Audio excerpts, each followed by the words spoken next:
Is it clever? Is it serious? Is it satire? Is it a bad joke? Is it the 90s?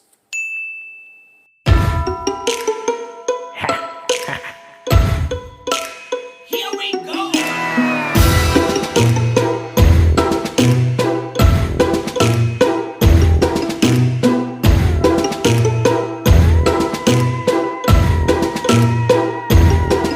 This night, you're gonna find that nightmares do come true. We will find you. Trick or treat. This night, you're gonna find that people. What's going on, guys? Welcome to 31 Days of Horror, Year 3. This is day 24. I am Morgan Film Fan. Let's jump into some scares. Urban Legend. This is another 90s soaked gem, just like The Craft was, which I was reviewing yesterday, and this one is directed by Jamie Blanks.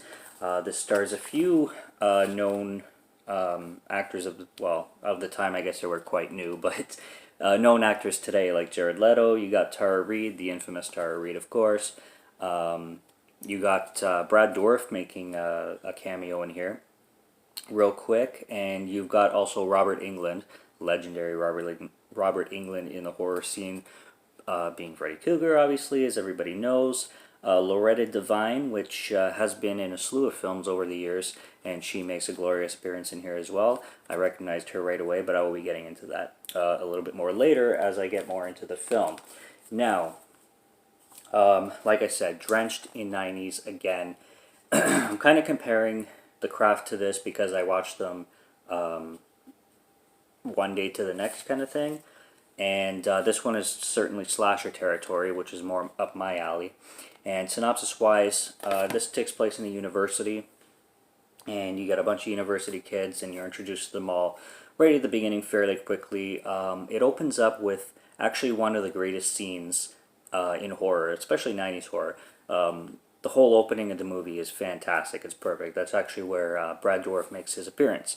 And it's a lot of fun, and it's filmed really well. Like it's a perfect opening and perfect start to a film, to a horror film anyway, and it really kicks things off nicely. So right after that, you got a bunch of university kids. You got a journalist played by Jared Leto's character named Paul, I believe, and you got Natalie, which is your main girl. Tara Reid playing Sasha. Sasha, yes. She's a radio host, and she's extremely stereotypical as a Tara Reid character. You'll know if and when you watch the film exactly what I'm talking about. As soon as she comes on screen, they already have her script. She plays the wild child, let's just say, and it's very apparent right from the beginning. And yeah, I don't think I recognized anybody else other than everybody I've mentioned already, but you got a lot. Like, I like how they brought in classic stars with the talent that was pretty much in every 90s horror movie at the time. Basically, it's a slasher film. You got this killer going around, and basically all his kills are done in urban legend style. Tons of urban legends are used with the kills, and throughout the film, the whole opening is an urban legend, and the film just goes with urban legend by urban legend, where, I mean, it's a straight Scream kind of copycat, where instead of they're satiring and being meta to horror movies, here they're being satirical and meta to urban legends. And you got the university kids hanging out, chilling, and talking about, like, oh, did you hear about yada yada, and did you hear about yada yada?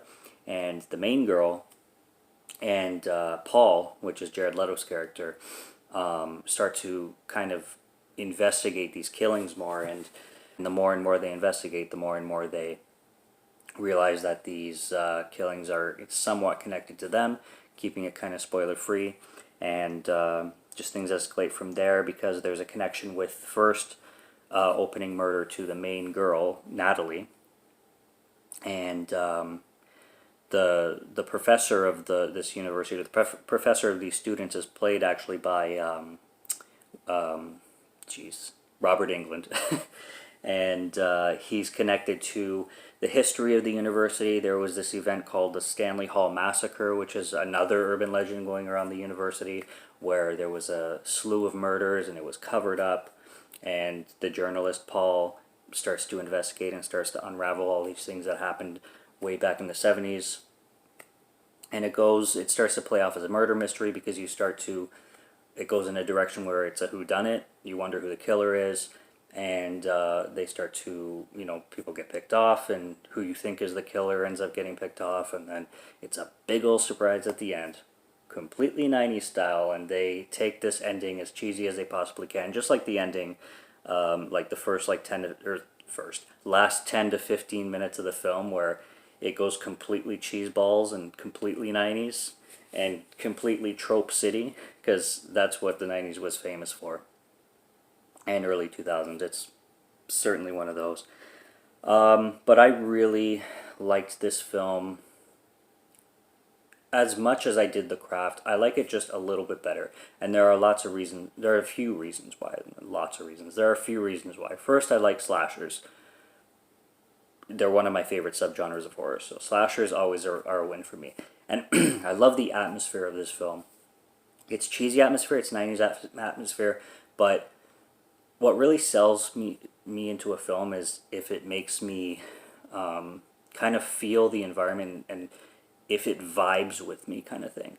Like, that's what separates a boring film from an entertaining film for me, is if I vibe with it or not. And because this film felt so, like, aside from the cheese, because it felt so 90s, and was the atmosphere and the ambiance of it was done so well. That's what I loved about it. And same with The Craft, but I just find this one did it just a little bit better. So I liked both films. This one was just the smidge above because of, I would say, mostly those two reasons. It was filmed better, and it's a slasher. And so it wins for me. And actually, critics like this one less than The Craft.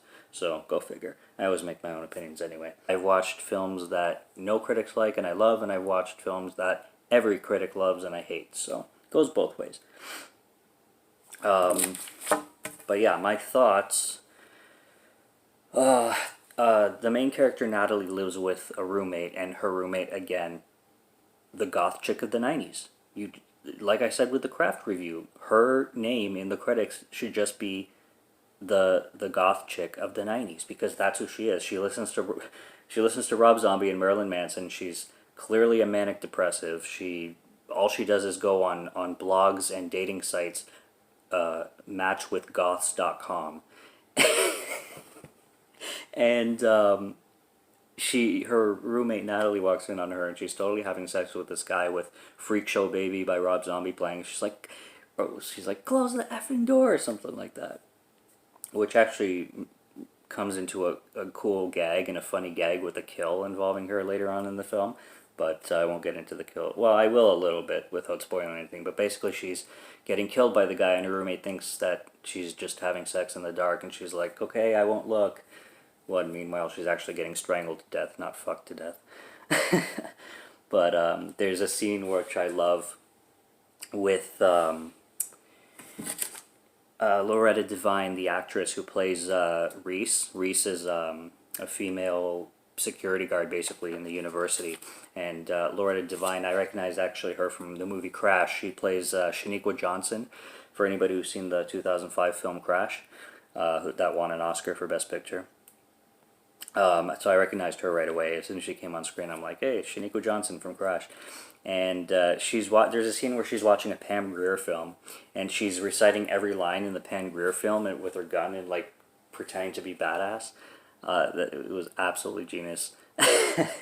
Her watching a blaxploitation film and just being all Pam Grier style. Absolutely loved it. It made me howl. Loved it. Total throwback. This film actually had a few scenes where there were some things in it that I had no idea existed at the time. Like, there was a scene with a laptop, and this is 1998. And then there's a scene where Tasha's character, the 90s goth chick, is on a chat room, and she's using emoticons or emojis, and I also didn't know that people used emojis back then. Like I remember getting on Instant Messenger in 2004, and in 1998, I don't remember any laptops existing, let alone chat messaging things. So I don't even know if like texting was a big thing back then.